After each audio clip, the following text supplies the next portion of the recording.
शांति। ओम श्री कृष्णाय वासुदेवाय हरये परमात्मने प्रणतक्लेशनाशाय गोविन्दाय नमो नमः।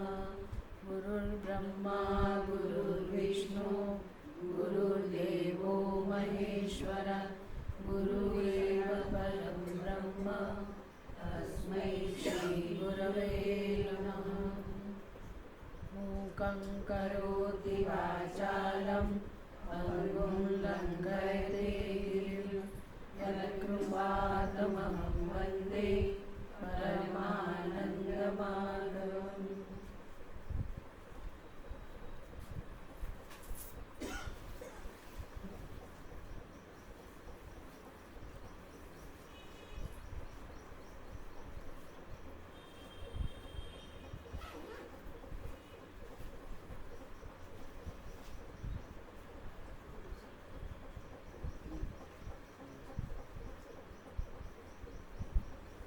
श्री कृष्ण गोविंद हरे मुरारे हे नाथ नारायण वासुदेव। जिह्वे पिबस्वामृतमेतदेव गोविंद दामोदर माधवेति। આપણે આ પાઠ કરવાનો હોય છે તો કેમ આજે નથી કરે? श्री कृष्ण गोविंद दामोदर माधव एति। श्री कृष्ण गोविंद हरि मुरारी। श्री कृष्ण गोविंद हरे ए हरिच है। हरिच शब्द है। शब्द तो हरिच है पण एनु वोकेटिव संबोधन हरे थाय। हे हरे जेम सीता तो हे सीते एवी रीते हरिनु हे हरे આવી રીતે हे कृष्ण हे गोविंद हे हरे हे मुरारे हे नाथ हे नारायण हे गोविंद हे दामोदर हे माधव इति आटला बधा नाम आपे। इतने सारे नाम भगवान के उसका लिस्ट दे दिया हमें और कहते हैं ही जिह्वे पिबस्व अमृतम एतत्।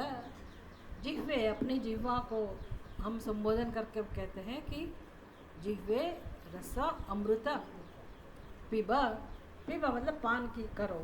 हे जिह्वा तुम इन नामों में से कोई एक नाम का स्मरण करो क्योंकि ये अमृत समान है।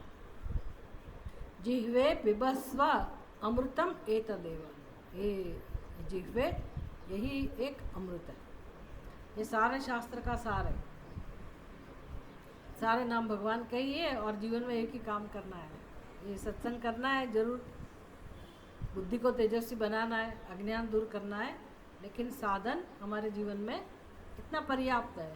सारे दिन हर क्षण उठते बैठते कोई भी कर्म करे, कोई भी परिस्थिति हो, हम बीमार हो स्वस्थ हो, घर में हो घर के बाहर हो, भूखे हो खाए पिए हो, कोई भी स्थिति में हे कृष्ण हे गोविंद हे दामोदर, उनमें से कोई भी नाम आपको अच्छा लगे लेकिन उसका स्मरण कीजिए। ये मुख्य गोविंद दामोदर स्तोत्र का सार है। अच्छा, अभी हमें श्रीमद् भागवत के एकादश स्कंद में 8वां अध्याय उसका सत्संग चल रहा है। 8वां अध्याय का 8वें अध्याय में जो संवाद है अवधूत जी और यदुराजा के बीच में, मुख्य विषय है कहीं से भी आप सीख सकते हैं। जीवन में एक ही प्रतिज्ञा लेनी है कि हमें सीखना है, अच्छी बातें सीखनी है जिससे हमारा कल्याण हो, जिससे हमारा उद्धार हो।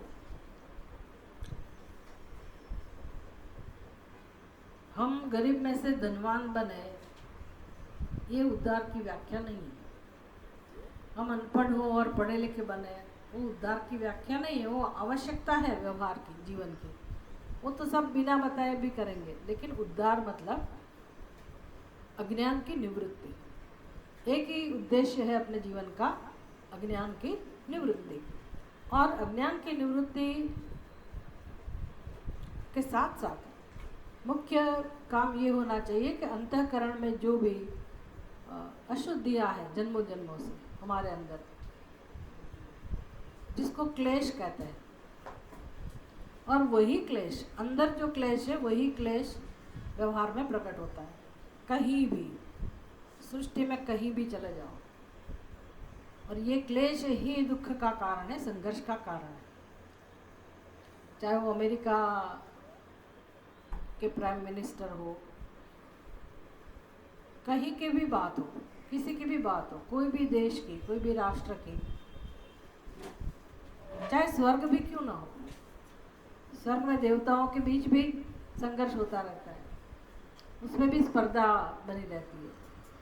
तो सृष्टि में कहीं भी संघर्ष जो है उसका कारण एकमात्र यही है कि सबकी बुद्धि में अज्ञान है और सबके हृदय में, सबके अंतःकरण में अशुद्धियाँ, क्लेश है, आंतरिक क्लेश, आंतरिक शत्रु। और मनुष्य अगर उसके लिए कोई काम नहीं करता है, ये आंतरिक शत्रुओं को,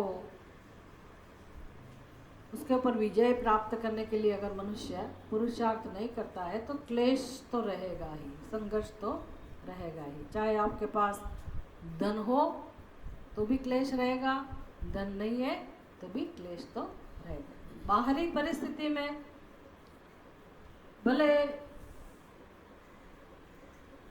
किसी की अच्छी हो, किसी की बुरी हो, समानता नहीं हो बाहरी परिस्थिति में, लेकिन आंतरिक परिस्थिति सबकी एक समान रहती है, सबके अंदर क्लेश है। तो आंतरिक क्लेश जब सबके अंदर है ही तो वो प्रकट होना ही है, बिना प्रकट हुए वो रह सकता नहीं है। क्योंकि व्यवहार करने वाला जो व्यक्ति है, चाहे बच्चा भी क्यों ना हो, बड़ा भी क्यों ना हो, सबके अंदर, सबके हृदय में ये अशुद्धियाँ है ही। आज नहीं तो कल वो प्रकट होगी, व्यवहार में वो प्रकट होती है। इसलिए संघर्ष, इसलिए क्लेश, और रोज रोज हम इसके बारे में सुनते हैं, तो सारा जीवन निष्फल हो जाता है। बच्चे को बड़ा करना, पढ़ाना लिखाना,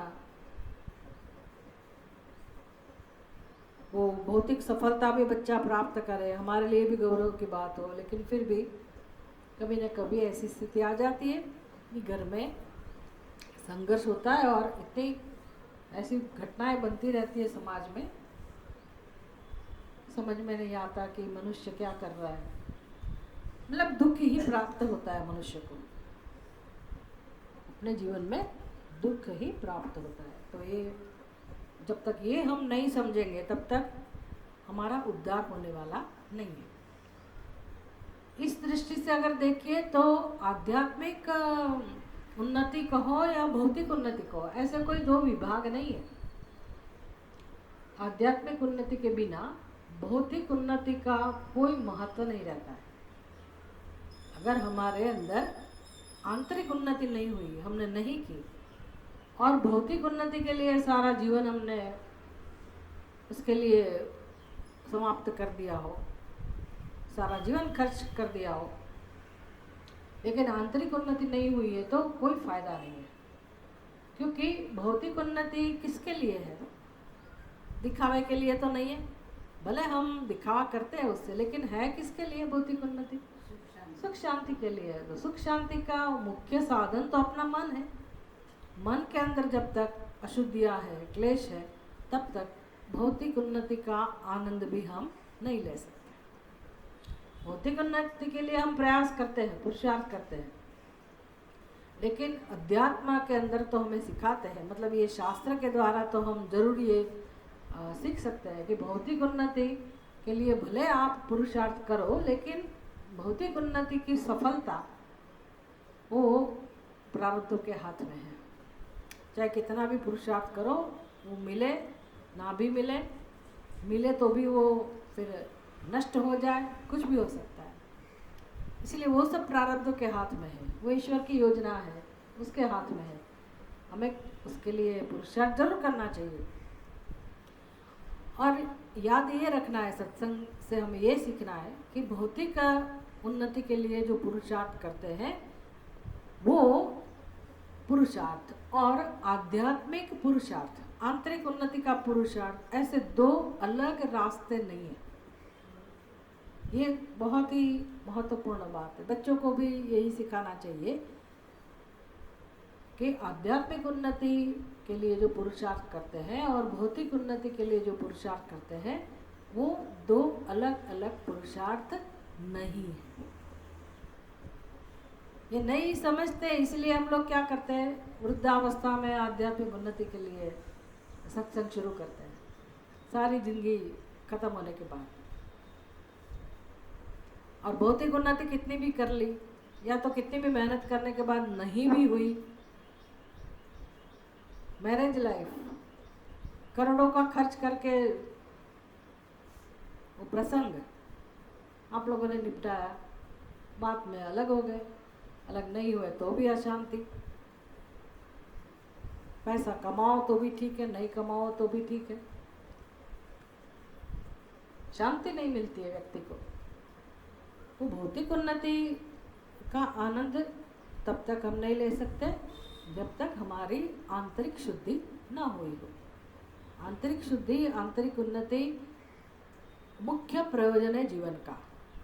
कोई भी अवस्था में जीवन की कोई भी अवस्था हो, ब्रह्मचर्य अवस्था हो, गृहस्थाश्रम की अवस्था हो या वानप्रस्थ, सभी उम्र में, सभी आश्रम में आंतरिक उन्नति के लिए पुरुषार्थ करना ही एकमात्र मनुष्य के जीवन का लक्ष्य है, ये समझना है। क्योंकि ये भगवान के हाथ में नहीं है। हम जो आध्यात्मिक उन्नति जिसको कहते हैं, आंतरिक उन्नति जिसको कहते हैं, वो हमारे हाथ में है। वो भगवान ने हमें काम दे के भेजा है यहाँ, ये जवाबदारी सौंपी है भगवान ने कि आप इतना काम करके आओ। जब मनुष्य का जन्म दिया है तो भगवान ने हमें ये काम सौंपा है कि इसमें मैं बीच में नहीं आऊँगा, मैं सहायता ही करूँगा, और इसमें कभी निष्फलता का नाम ही नहीं है। आध्यात्मिक उन्नति में कहीं भी निष्फलता का कोई काम है ही नहीं, निष्फलता नाम की कोई वस्तु ही नहीं आध्यात्मिक उन्नति में। और यही एक मनुष्य कर सकता है। मनुष्य इसी क्षेत्र में स्वतंत्र है। अगर ये बात समझ में आ जाए फिर तो पूछना ही क्या, सबके जीवन में शांति होगी। क्योंकि सबका ध्यान किस तरफ होगा, चित्त शुद्धि, आंतरिक उन्नति की तरफ, आध्यात्मिक उन्नति की तरफ। ये नहीं होने के कारण सबके लिए महत्व किस बात का है, भौतिक उन्नति का, और आध्यात्मिक उन्नति के लिए कोई रास नहीं लेता है। हमें अभी समय नहीं है, या तो हमें रास नहीं है। ये मूर्खतापूर्ण जीवन लोग व्यतीत करते हैं और अपना कीमती जो मनुष्य का जीवन भगवान ने दिया है वो निष्फल होता है और दुख को ही प्राप्त होते हैं लोग। ऐसे लोग दुख को ही प्राप्त, दुख तो है ही, ये तो आपको स्वीकार करना पड़ेगा। दुख तो सबके जीवन में होगा ही। क्यों होगा भाई? हम कितना भी पुण्य कमा के आते हैं फिर भी आप कहते हो कि दुख तो होगा ही। जिसका जन्म होगा उसके जीवन में दुख तो होगा ही। क्या कारण है?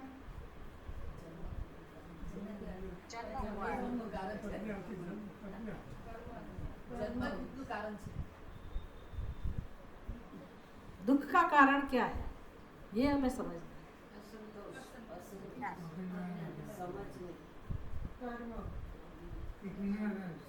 अज्ञान, स्वरूप का अज्ञान। जन्म इसलिए होता है, जन्म का कारण दुख नहीं है, जन्म का कारण अज्ञान है। फिर अज्ञान है इसलिए दुख है। कहीं भी जन्म लो, लेना ही पड़ेगा। आपके हाथ में नहीं है जन्म नहीं लेना, जन्म लेना ही पड़ेगा। जब तक अज्ञान है तब तक जन्म लेना ही पड़ेगा। और जहाँ जन्म है वहाँ दुख होगा ही। क्या करेंगे, क्या उपाय है?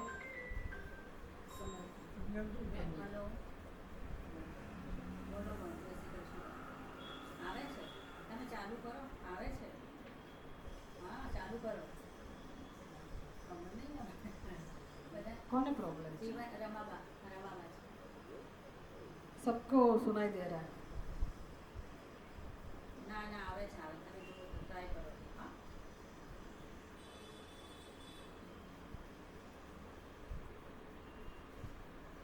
ભાઈ બધાને સંભળાય છે ને ઓનલાઈન? જ્યોતિબેન પંડ્યા,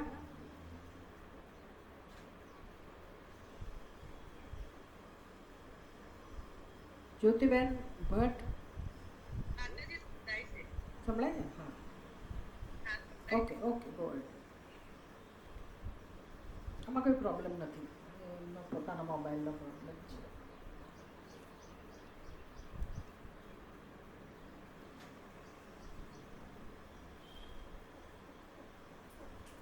इसको कहते हैं डिस्टर्बेंस,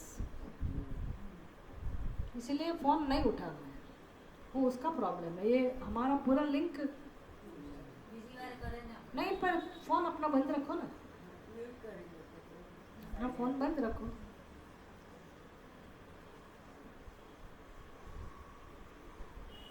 सब लोग डिस्टर्ब हो गए, मैं तो डिस्टर्ब हो ही जाती हूँ. मुझे तो कहाँ से वो कनेक्शन होता है मुझे नहीं पता है. भगवान की कृपा से वो सब चलता है, और उसमें कोई ऐसे बीच में एक पत्थर डाल देता है, उसको पता भी नहीं होता है. यहाँ ऐसे अपियर हो जाएंगे ऑनलाइन भी, अपने ऑडियो ओपन करके, ऑडियो खुला रख के सीधा आ जाते हैं, तो उसमें डिस्टर्बेंस आता है, मुझे उसको बोलना पड़ता है. तो ये जो लिंक चलती है ना, एक टॉपिक के ऊपर जो हम ध्यान देके हम समझ रहे हैं वस्तु, उसका महत्व नहीं रहता है. फिर एक बात अंदर जाती है, कितनी मुश्किल है ये.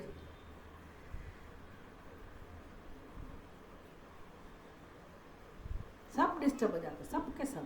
ऑनलाइन वाले भी डिस्टर्ब हो जाते हैं, ऑफलाइन वाले भी डिस्टर्ब हो जाते हैं, एक व्यक्ति के कारण.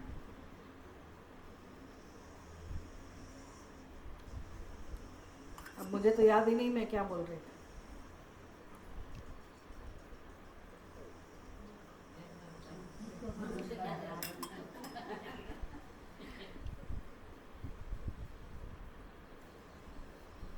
जन्म का कारण दुख नहीं है, दुख का कारण जन्म है. दुख का कारण क्या है? जन्म. जन्म का कारण हमें सोचना पड़ेगा. जन्म तो हमारे हाथ में है ही नहीं, जन्म तो लेना ही पड़ेगा. तो सत्संग किस लिए है फिर? सत्संग करने का फायदा क्या, जब जन्म हमारे हाथ में है ही नहीं, और जन्म के बाद का दुख तो प्राप्त होगा ही, उसमें कोई मुक्त है ही नहीं, फिर मोक्ष तो मिलेगा ही नहीं. फिर सत्संग का क्या फायदा? सत्संग क्या सिखाता है? सत्संग यही समझाता है कि देखिए, जन्म लेने के बाद दुख तो अवश्य है सभी के जीवन में. तो जन्म है इसलिए दुख है, लेकिन जन्म का कारण क्या है? शास्त्र ये सिखाता है, जन्म का कारण क्या है? हमारे स्वरूप का अज्ञान. और मनुष्य एक ही ऐसी उपाधि है जो अज्ञान के विषय में काम कर सकता है. अगर ये समझ में आ जाए तो फिर बचपन से लेके वृद्धावस्था तक जन्म का प्रयोजन क्या सिद्ध होता है? अज्ञान की निवृत्ति. आप कोई भी कुल में क्यों ना जन्मे हो, कोई भी वर्ण में क्यों ना हो, कोई भी आश्रम में क्यों ना हो, उससे कोई लेना देना नहीं है. इतनी क्लैरिटी होनी चाहिए कि जन्म का प्रयोजन, जीवन का प्रयोजन, मनुष्य के जीवन का प्रयोजन एक ही है, अज्ञान की निवृत्ति. अज्ञान की निवृत्ति सीधी सीधी नहीं हो सकती है. जब आप इस उम्र में इतना जीवन समाप्त होने के बाद जब हम थोड़ा बहुत सत्संग कर सकते हैं, तो समझ सकते हैं कि कोई अज्ञान के लिए तैयार, अज्ञान को समझने के लिए भी तैयार नहीं होता है, अज्ञान को दूर करने के लिए भी कोई सुनेगा नहीं, आएगा नहीं, सत्संग करेगा नहीं. लेकिन एक काम तो कर सकते हैं कि अज्ञान का जो कार्य है, राग द्वेष और बाकी सब क्लेश, काम क्रोध लोभ मोह मद मात्सर्य जो भी है, वो इसके बाल बच्चे हैं. किसके? अज्ञान.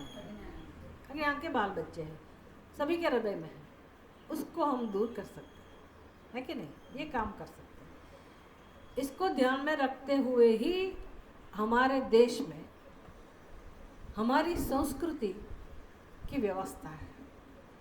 हमारी संस्कृति यही सिखाती है कि मनुष्य का फोकस किसके ऊपर होना चाहिए, ये जो क्लेश है उसकी निवृत्ति के लिए, कि उसको ध्यान में रख के आप अपना व्यवहार करें, इसको सीखें और उसको महत्व देते हुए ही आप अपना जीवन जिए। आनंद करें जरूर, सबको ही भले अपना जीवन आनंद से जिए, लेकिन ध्यान क्या रखना है, ये जो आंतरिक क्लेश है उसको दूर करना है। यही हमारा मूलभूत, जिसको बोलते हैं ना संस्कृति का जो बेस है, वो यही है। दुनिया में कहीं भी नहीं है ऐसा, कहीं भी नहीं है। और इसको ना तो कोई धर्म के साथ लेना देना है, ना तो कोई संप्रदाय के साथ लेना देना है, ना कोई आपके शास्त्र ग्रंथ के साथ लेना देना है। ये मानव धर्म है, मनुष्य के लिए, सभी मनुष्य के लिए ये एक समान है। तो कोई भी उसका अनुसरण कर सकता है, ये उपदेश का अनुसरण कोई भी कर सकता है। लेकिन हम ये नहीं जानते हैं, इसलिए इसका महत्व जीवन में नहीं है। फिर अपने जो भी अपनी समझ है उस हिसाब से लोग अपना जीवन जीते हैं, लेकिन हाथ में कुछ नहीं आता। अंत में बेचारा जीव पछताता है और फिर सत्संग के लिए अगर उसके भाग्य में होगा तो मिलेगा, नहीं तो वो आयुष्य खत्म, फिर दोबारा जन्म लेना है, पता नहीं कहाँ जन्म मिलेगा। वो छिपकली बन के भी आता है, घूमता रहता है इधर उधर वही जो एक बार मनुष्य था फिर वो ऐसा भी बन सकता है। कोई कोई संप्रदाय में ऐसा सिखाते हैं कि नहीं, एक बार मनुष्य बने तो फिर मनुष्य का ही जन्म मिलता है, ऐसा भी सिखाते हैं। लेकिन हम तो शास्त्र को प्रमाण कहते हैं, 84 लाख योनि जिसके इसके अंदर चर्चा है। और शास्त्र कहता है कि कपूय चरणा, कपूय चरणा मतलब जिसके जीवन में अच्छे कर्म नहीं है उसको फिर अधोयोनि प्राप्त होगी। तो ऐसा ही होना चाहिए ना, मैं कर्म चाहे कितना भी बुरा करूं, हिंसा का कर्म करूं, दूसरों को दुख देने का, संताप देने का ऐसा कर्म करूं, फिर भी मुझे मनुष्य का जन्म मिलता रहे, ऐसा हो सकता है कभी? ये तो न्याय संगत नहीं है। और कितने पुण्य करते रहे आप तो भी मनुष्य का जन्म मिले, ये भी न्याय संगत नहीं है। उसको फिर देवता की योनि, उर्दू योनि मिलती है, ये शास्त्र में लिखा हुआ है। और जो मोक्ष के लिए जीवन जीता है, कर्म तो धर्म के अनुरूप ही है, लेकिन मुख्य काम जिसके जीवन में आंतरिक अशुद्धि दूर करना और दूसरा अज्ञान की निवृत्ति करना, इसको जिसने अपना जीवन का ध्येय बनाया उसको मोक्ष ही मिलता है। ना तो अधो योनि मिलती है, ना तो ऊर्ध्व योनि, उसका फ्लाइट अलग है। उसको फिर वो बोइंग में नहीं मिलती है टिकट कि जहाँ वो स्विच ऑफ हो जाती है और कोई भरोसा नहीं है, ऐसी फ्लाइट में उसको टिकट नहीं मिलती है। उसके लिए तो सीधा प्रयाण। उधर होगा कमरे में कहीं कोई चेयर होगी, ले आओ।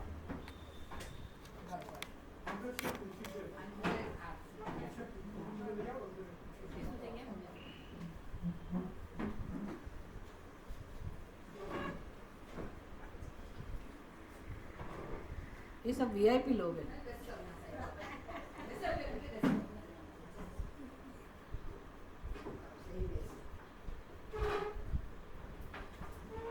इतना ऊंचा नहीं करना।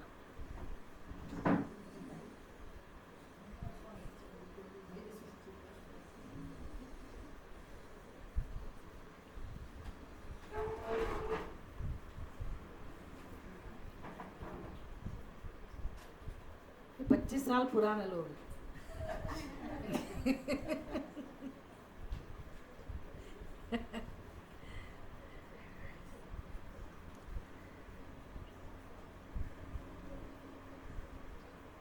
तो कितनी स्पष्ट और सुंदर ये बात है, समझने वाली बात है। इतना अगर समझ में आ गया, भले इस उम्र में हमने समझ लिया तो भी हम अपने जीवन की दिशा बदल सकते हैं। फिर काम हो गया, फिर हमारी सारी जिम्मेदारी भगवान के ऊपर है, वही ही सब व्यवस्था करते हैं, फिर कोई चिंता नहीं। लेकिन हम क्या कर सकते हैं, हमारे हाथ में क्या है? इतना ही हमारे हाथ में है कि हम आंतरिक उन्नति कर सकते हैं, बाकी सब भगवान देख लेता है। सब मतलब सब, आपके बाल बच्चे की चिंता भी भगवान, जो भी जिस विषय में आपकी चिंता हो, आरोग्य के विषय में, पति की चिंता हो, बाल बच्चों की, मुझे क्यों पति क्या बोलना पड़ता है, 2 ही भाई है बाकी पतियों को कोई समय नहीं है, रस नहीं है, जो भी तो चिंता तो होती है ना कि उसका क्या होगा, वो भी भगवान देख लेगा, कुछ ना कुछ करेगा। मतलब उसकी चिंता छोड़ो, अपने जीवन का महत्व समझ के, ध्येय समझ के उस दिशा में काम करिए। तो ये सब हमें मार्गदर्शन मिल रहा है ये सत्संग में, कि हम कैसे कुदरत के पास से हम सीख सकते हैं। तो गुरुओं की बात है, ये तो 24 से भी ज़्यादा गुरु हो गए, अब तक गिनती करो तो कितने सारे गुरुओं की बात हो गई। अवधूत जी कह रहे हैं कि सारी प्रकृति मेरे लिए गुरु है, जीव जंतु, पशु पक्षी, पेड़ पौधे, नदी समुद्र, पंच महाभूत, सबके पास से वो कुछ न कुछ सीख रहे हैं और हमको समझाते हैं कि आप भी सीखो। तो 16वें श्लोक में हमें बताया, सुख दुख उपार्जिते ही वित्ते ही आशासानाम गृहाशिषः मधुहेवाग्रतः भुंक्ते यतिः वै गृहमेदिनाम्।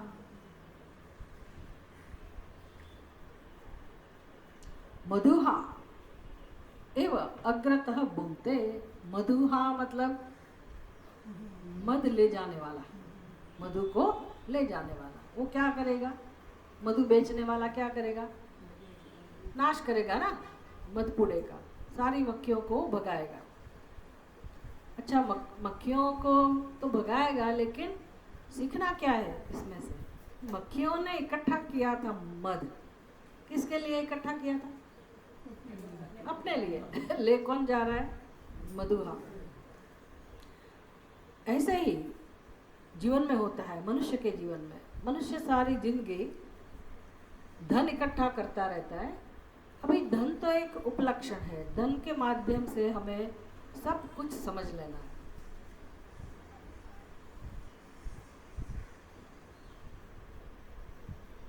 सत्य अहिंसा चोरी न करवे, वर्ण जोतु नव संगरो, वर्ण जोतु नव संगरो।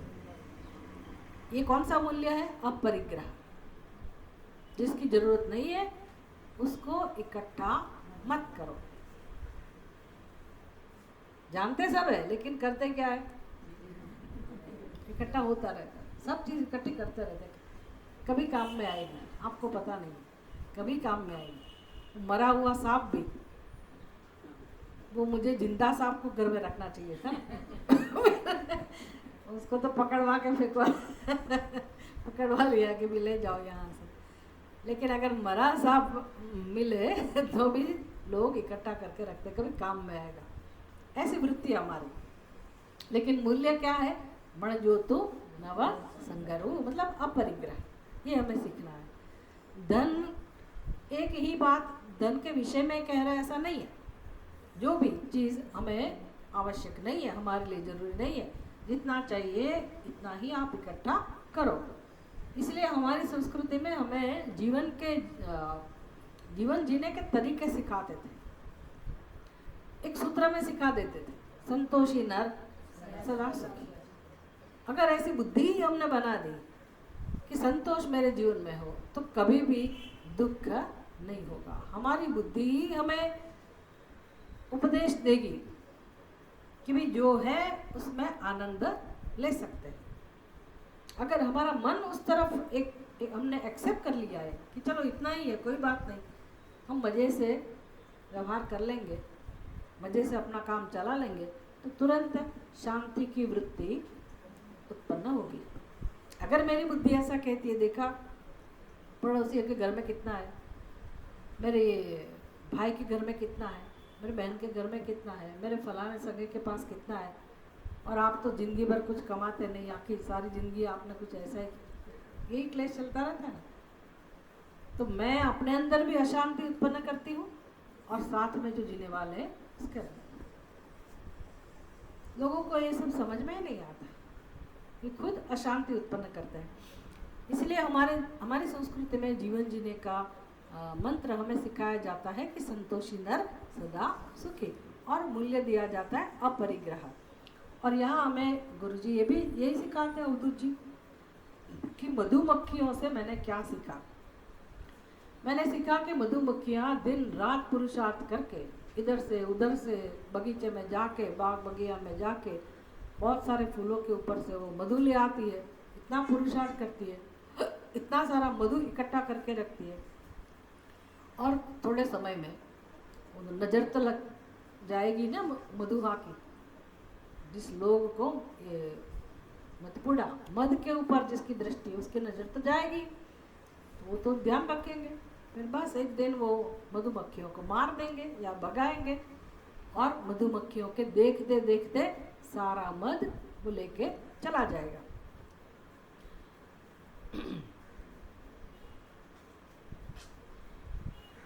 मधुमक्खियों के सामने ही वो मधुहा मध खाता है, या तो खुद खा लेता है या तो फिर दूसरों को वो बेच देता है, लेकिन मधुमक्खियों को मिलता नहीं है। मेहनत किसकी है? मधु ले जाता कोई और। बस हमारे जीवन में यही चल रहा है, ध्यान से देखना आप, यही चलता है। स्त्री हो पुरुष हो कोई भी हो, धन इकट्ठा करते रहते हैं, संपत्ति इकट्ठा करते रहते हैं, मेरे नाम का ये कर दो, उसके नाम का ये कर दो, सबके नाम का करना पड़ेगा ना। बहुत इकट्ठा किया है, बस सब बैलेंस करके रख दिया, फिर भी बच गया तो गवर्नमेंट को देना ही पड़ेगा। फिर आपने भी उसका उपभोग नहीं किया, बहुत सारे मकान लेके रखे हैं, बहुत सारा बैंक बैलेंस है, ये है वो है ना, तो खुद उसका ठीक से उपयोग किया। अगर करते हैं तो भी कितना कर सकते हैं, कितना कर सकते हैं। आपको भोजन के लिए पैसा व्यय करना है तो भोजन कितना कर सकते हैं, कोई लिमिट होती है ना, खा खा के भी कितना खा सकते हैं। हमारी आवश्यकता इतनी है ही नहीं। कपड़े गहने वो भी कितना उपयोग कर सकते हैं, सब लिमिटेड है। रोज का एक अगर आप वस्त्र निकाल के रखो तो भी मैनेज करना पड़ता है ना, वो सब इजी नहीं है। चलो इतना उपभोग कर लिया खुद के लिए, फिर भी जमा करके तो बहुत सारा रखा, और हम तो फिर रहने वाले हैं नहीं, और या तो मांगने वाले भी हैं, सबकी नज़र भी हमारे संपत्तियों के ऊपर रहती है। तो फिर एक दिन क्या होगा, कोई ना कोई ले जाएगा हमारे सामने, देखते देखते ही। या तो आपको ही दे के जाना पड़ेगा, व्यवस्था तो करके जानी पड़ेगी ना कि ये धन ये मकान किसको देना है, दे के ही जाना पड़ेगा।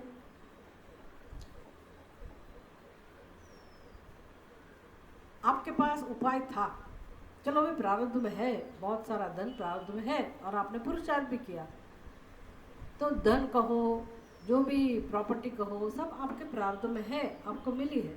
लेकिन आपकी बुद्धि कैसी होनी चाहिए, आपको किस दृष्टि से व्यवहार करना चाहिए कि जगत में वास्तविकता क्या है। या तो उसकी तीन गति है, आप खुद भी अगर भोग उसका उपभोग करो तो भी कितना कर सकते हैं, ज़्यादा नहीं कर सकते, और ज़्यादा से ज़्यादा करने की कोशिश करो तो भी वो आपके हाथ की बात है ही नहीं, आप उपभोग कर ही नहीं सकते। मनुष्य का तो जो शरीर है वो इतना उपभोग करने लायक है ही नहीं, कर ही नहीं सकता बेचारा। थोड़ा ज़्यादा मिठाई खा ली या रोज़ रोज़ ऐसे आप घूमने चले गए, कितना दिन चलेगा, पेट ठीक नहीं रहेगा, आंखें भी चली जाएगी, कान भी चले जाएंगे। इंद्रियाणाम जरयंती तेजः, सारी इंद्रियां अपना जो तेज है वो उसका चला जाएगा, धीरे धीरे करके क्षीण हो जाएगा। ये तो वास्तविकता है। तो कितना उपभोग कर सकते हैं, तो फिर क्या करना चाहिए, मुझे क्या करना चाहिए। तो शास्त्र में क्या सिखाते हैं, मनुष्य के जीवन का कर्तव्य क्या है। यज्ञ दान तपः, यज्ञ दान तपा न त्याज्यम भगवान कहते हैं ना कि उसका कभी त्याग करना नहीं चाहिए, क्योंकि पावनानी मनीषिणाम, मनुष्य को वो पवित्र करता है। तो ये तो हर एक मनुष्य का धर्म है। आप देखना, गरीब से गरीब व्यक्ति भी अपने जीवन में कुछ संचय करके रखता है, किसके लिए? भगवान के चरणों में धरने के लिए, विठल जी के चरणों में प्रेम से भेंट करेंगे, या तो केदारनाथ जाके, बद्रीनाथ जाके, कहीं भी जिसके जिसके प्रति उसकी श्रद्धा हो। ये हमारी संस्कृति है। मतलब एक दान है, अपने धन का, अपनी संपत्ति का एक उपयोग दान करना है। उससे मुझे क्या मिलेगा? मेरा धन तो चला जाएगा ना। मैंने मेहनत की है, मैंने इकट्ठा किया, मैं क्यों दान करूं? मैं क्यों किसी को दूं? लेकिन शास्त्र कहता है देयम दानेन सेतुम स्तर, विभव सागर तर जाओ। रिया देयम श्रिया देयम, शर्म के मारे भी दो, अच्छा नहीं लगता है तो भी दो प्रेम से भी दो, अप्रेम से भी दो, लेकिन दो, देना ही है। क्यों? क्या कारण है? हमारा ये जो कर्म है दान का, उससे हमें क्या मिलेगा?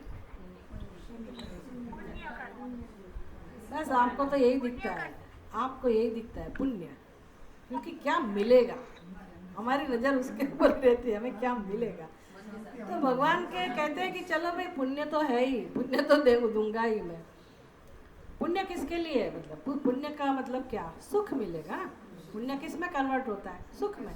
अगर आप नहीं रहे तो आपके बच्चे को मिलेगा, जरूर पुण्य मिलेगा, सुख मिलेगा। लेकिन ईशावास्य उपनिषद में क्या सिखाया?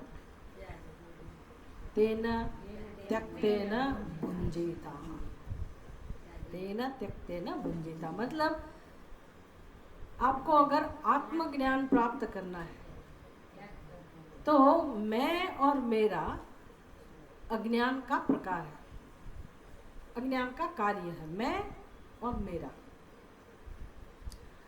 अभी धन, चलो मैंने पुरुषार्थ करके कमाया, मेरे नाम का ही है, लेकिन वो व्यवहार है। वास्तविकता क्या है? कस्य स्वित् धनम, धन किसका है? ना तो मेरा है, ना तो तेरा है, किसी का भी धन नहीं है। धन मतलब खाली पैसा नहीं, कोई भी चीज़ जिसका भी आप उपभोग करते हैं वो ना तो किसी की बन सकती है, ना तो किसी की है, ना तो किसी की वो बन सकती है। वो किसका है? न कस्य स्वित् धनम, ये किसका भी नहीं है, तो किसका तो है ना, किसका है? तो ये सृष्टि किसने बनाई? ईश्वर। तो फिर किसका है? ऐश्वर्य किसका है? उसका है। ये ज्ञान ध्यान में रखते हुए, ये समझ को जीवन में अपनाते हुए, जो भी भगवान ने मुझे दिया है उसका मैं उपभोग करूं। लेकिन मेरा ममत्व तो है ना, वो बुद्धि जो है ना मेरी, उससे कैसे मैं मुक्ति पाऊं? ममत्व की जो बुद्धि है, मेरा मेरा, उससे मुझे कैसे मुक्ति मिलेगी?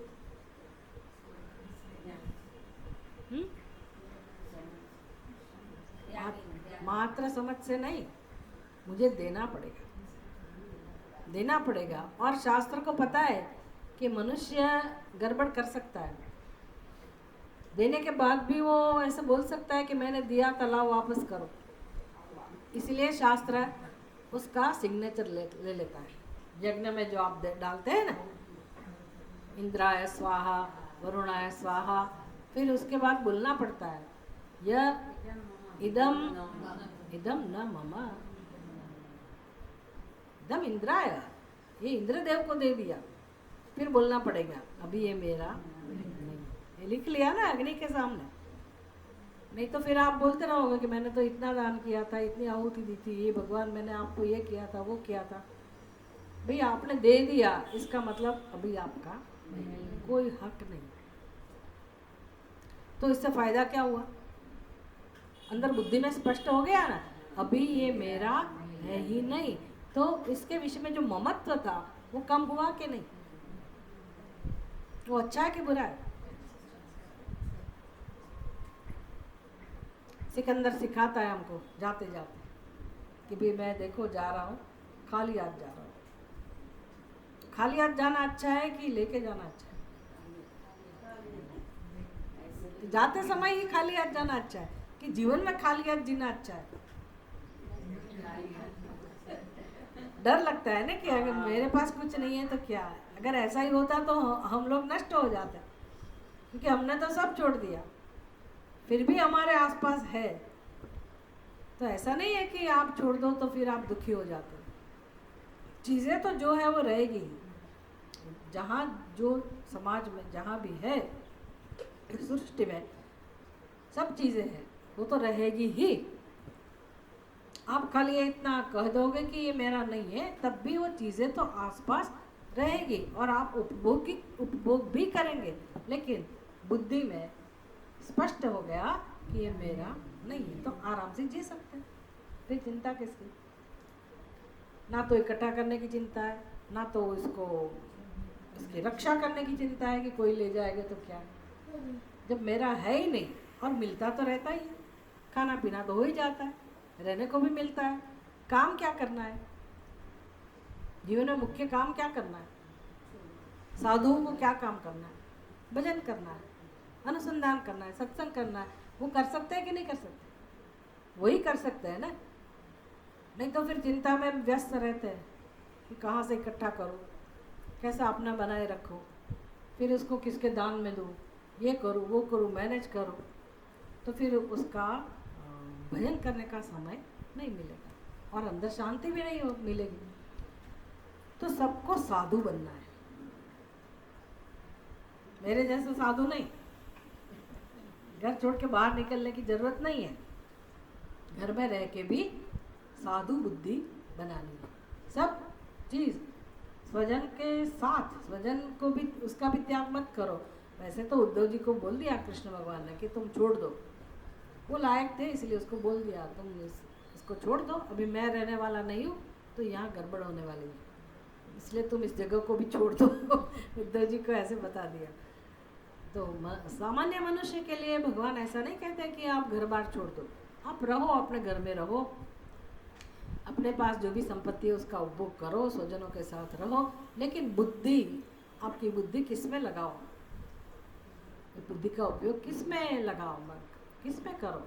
मरने से पहले कुछ सीख के जाओ, कुछ अज्ञान की निवृत्ति करके जाओ, कुछ अपने हृदय में भगवान को बसा के जाओ, कुछ भक्ति, कुछ प्रेम किसको कहते हैं उसका आनंद लो, उसको सीखो, जीवन का आनंद लेके जाओ।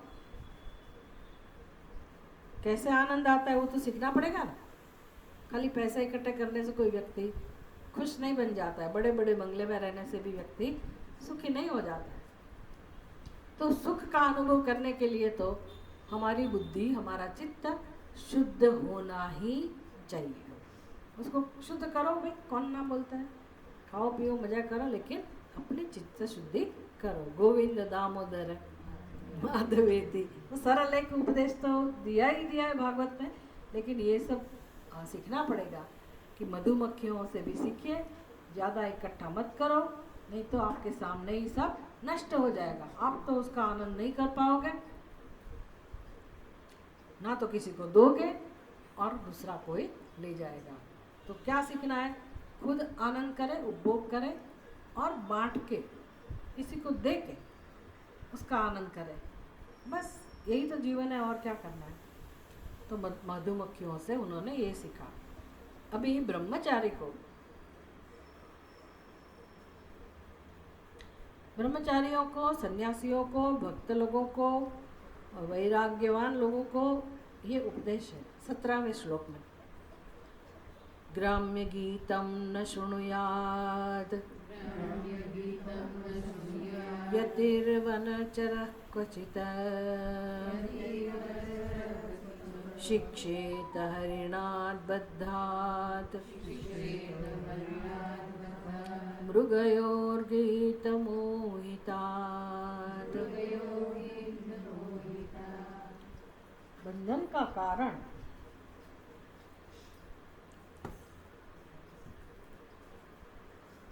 हरिण के दृष्टांत से मधुमक्खियों की बात हो गई। अभी हिरण, हिरण से क्या सीखना है वो हमें समझा रहे हैं।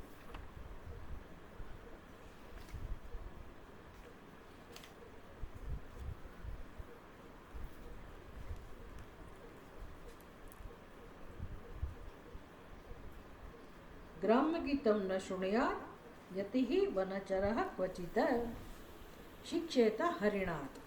हरिणात् शिक्षेत। हरिण हिरण, हरिण मतलब हिरण, हिरण माने पशु, उससे भी आप सीख सकते हो। शिक्षेत हरिणात्। कौन सा हिरण? जंगल में तो बहुत सारे हिरण घूमते रहते हैं। कौन से हिरण से सीखना है? बद्धात। बद्धात जो बधा हुआ है, किसी ने बांध लिया है। अभी हिरण को बांधना बहुत मुश्किल है। हिरण के पीछे तो अगर शेर या बाघ उसके पीछे पड़ता है शिकार करने के लिए तो देखने लायक होता है कि हिरण कितना तेज से भागता है। भगवान ने पैर दिए ना, भगवान की सृष्टि में सबको भगवान ने अपने रक्षा करने के हेतु कुछ ना कुछ दिया है। बाघ को बड़े बड़े वो नाखून दिए हैं, दांत दिए हैं अपना भोजन प्राप्ति के लिए। लेकिन हिरण को क्या दिया? अपना बचाव करने के लिए, रक्षा करने के लिए इसके पैर दिए, अपने सींग भी दिए, पैर भी दिए। कछुए को क्या दिया? पीठ, ढाल, इसको ढाल बोलते हैं ना, जिसको युद्ध में उपयोग करते हैं। बेचारा ऐसे ऐसे चलता है, वो कैसे अपने आप को बचा पाएगा? लेकिन भगवान ने उसको दिया है। सभी जीव को अपनी सुरक्षा के लिए कुछ न कुछ दिया है। किसी को बुद्धि दी है। हमारे आसपास इस सीजन में मच्छर, आप घूमने जाओ तो कितने सारे मच्छर आपको काट लेंगे। आपको पता चला कि मच्छर ने इधर मुझे काटा है और आप उधर हाथ आपका पहुंचे उसके पहले वो भाग जाएगा। क्यों इधर नहीं काटता है? क्यों इधर नहीं काटता है? उसको पता है कि ये व्यक्ति सावधान है, काट भी लेता है, ऐसा नहीं है। थोड़ा बुद्धू है ऐसा जानता है तो वो इधर भी काट के चला जाता है। नहीं तो बाकी लोगों को पता है, बाकी लोग कैसा कैसा करेंगे वो उसको पता है, इसलिए वो ऐसे भागेगा।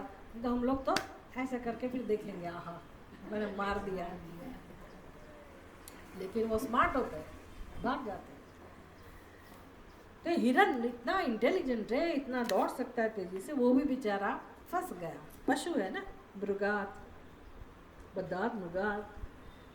क्या तकलीफ है उसकी? मोहितात, मोहितात बद्धात हरिणात शिक्षेत। जो मोहित हुआ हिरण,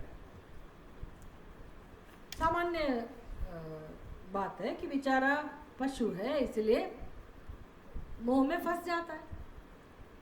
और मनुष्य इतना चालाक है कि भल भले पशु को वो फांस सकता है, बांध सकता है अपनी बुद्धि से।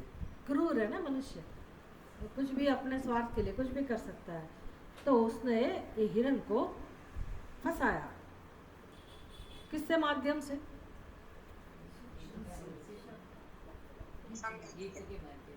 संगीत।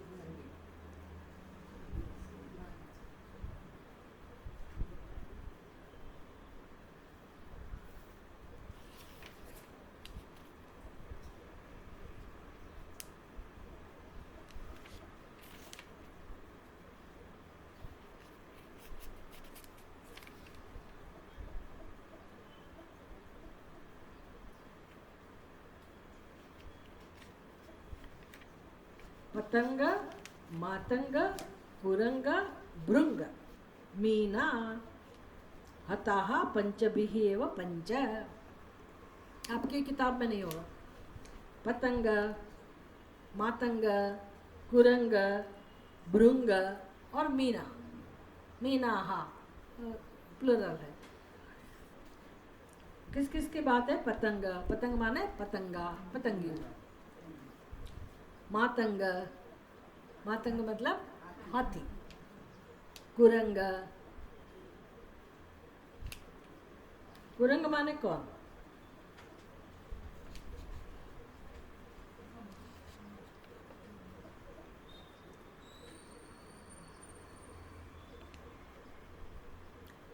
भृंग माने कौन?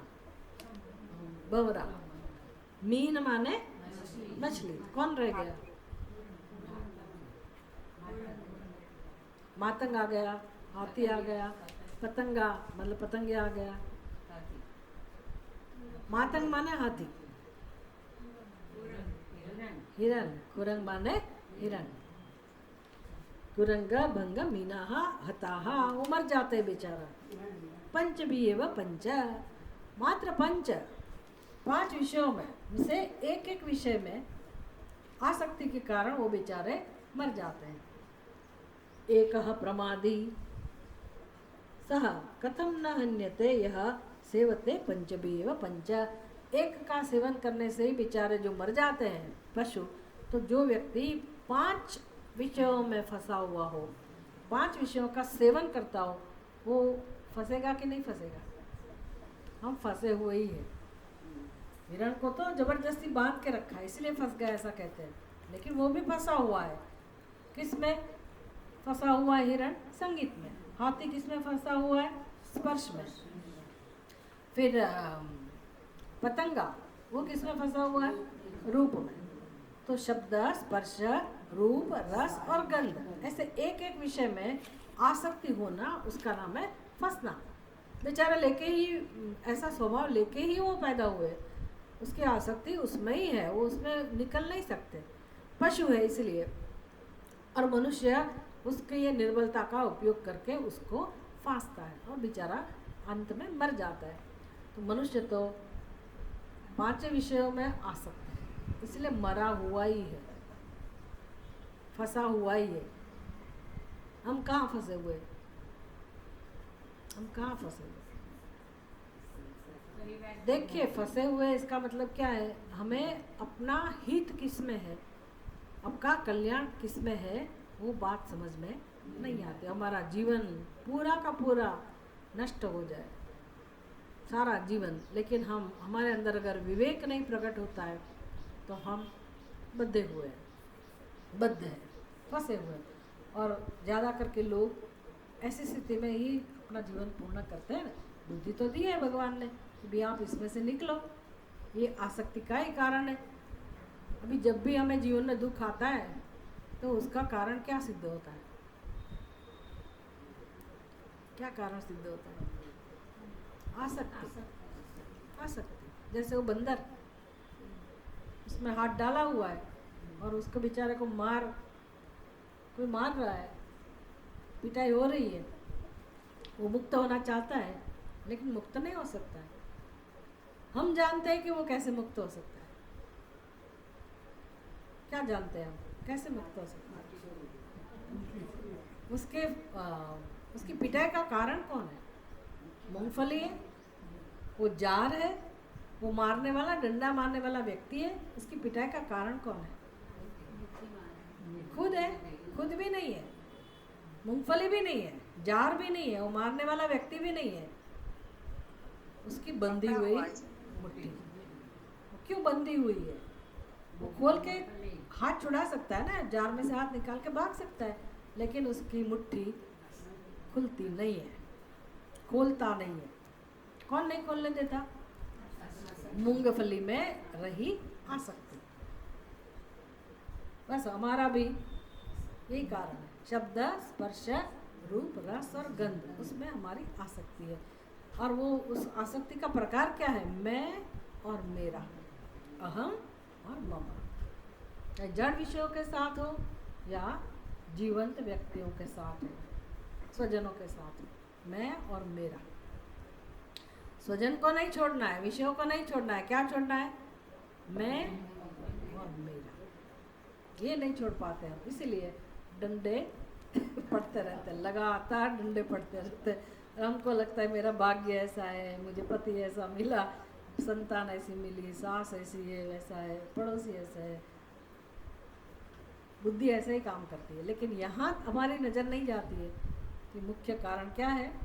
मेरी खुद की दृष्टि, मैं और मेरा, अहम और मम। इससे मुक्त होने के लिए हमको सिखा रहे हैं।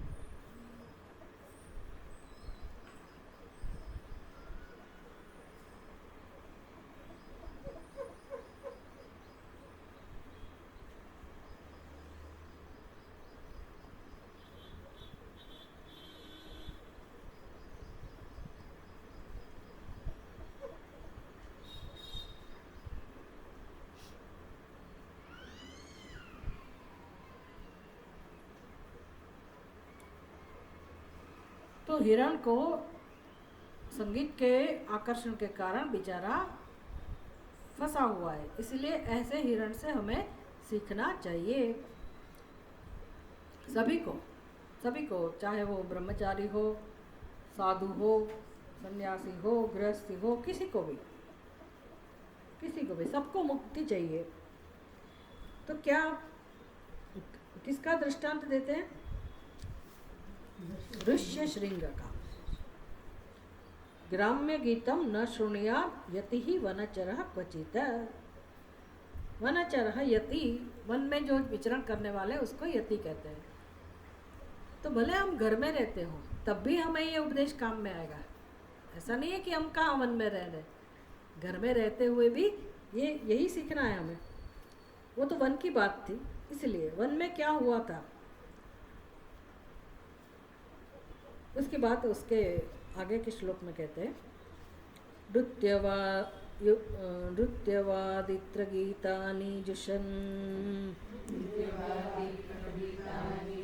ग्राम्याणि योषिताम् आसां क्रीडनको वेश्य क्रीडनको वश्य ऋष्यशृङ्गो मृगीसुतः।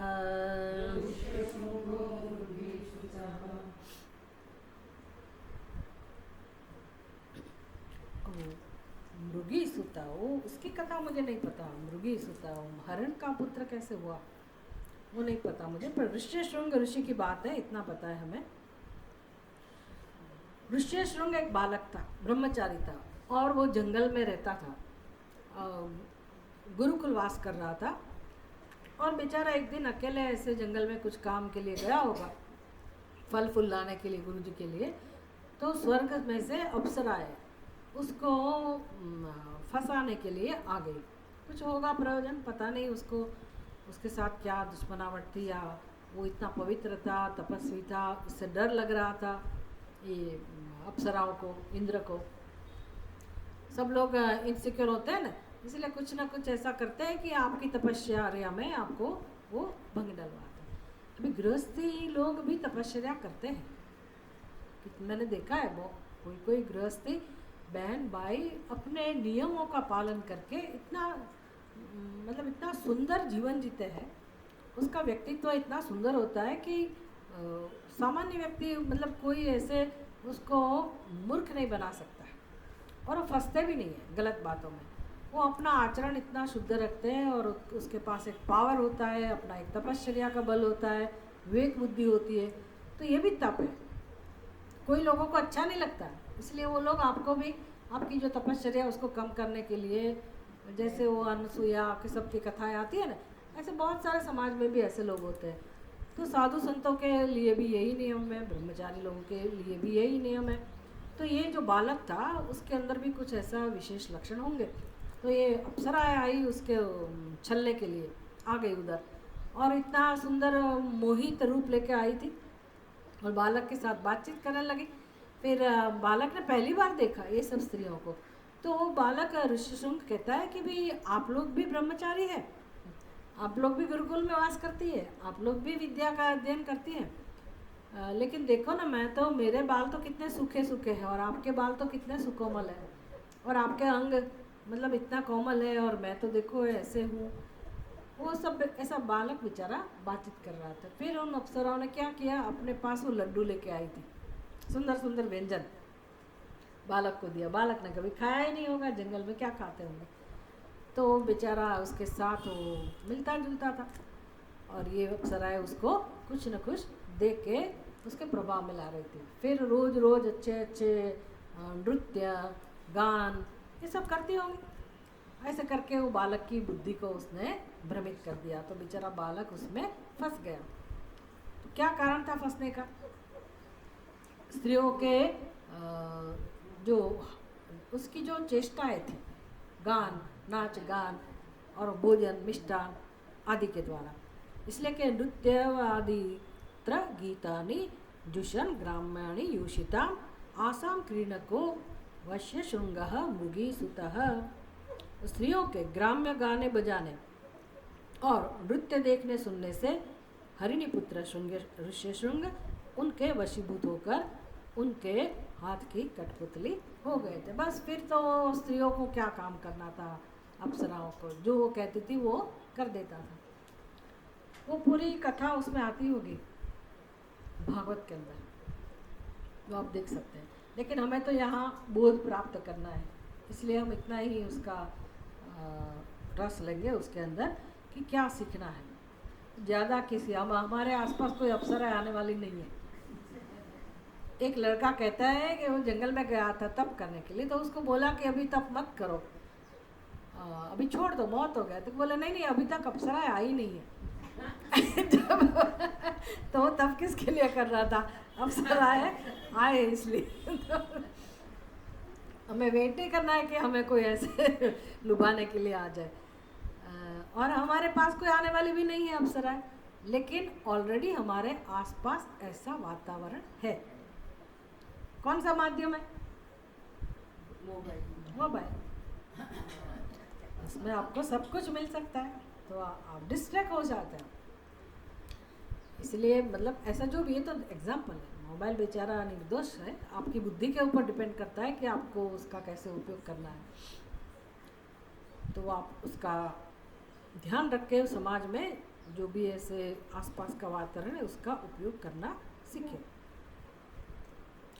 ओम पूर्णमदः पूर्णमिदं पूर्णात् पूर्णमुदच्यते पूर्णस्य पूर्णमादाय पूर्णमेवावशिष्यते। ओम शांति शांति शांति। हरि ओम। श्री गुरुभ्यो नमः। हरि ओम।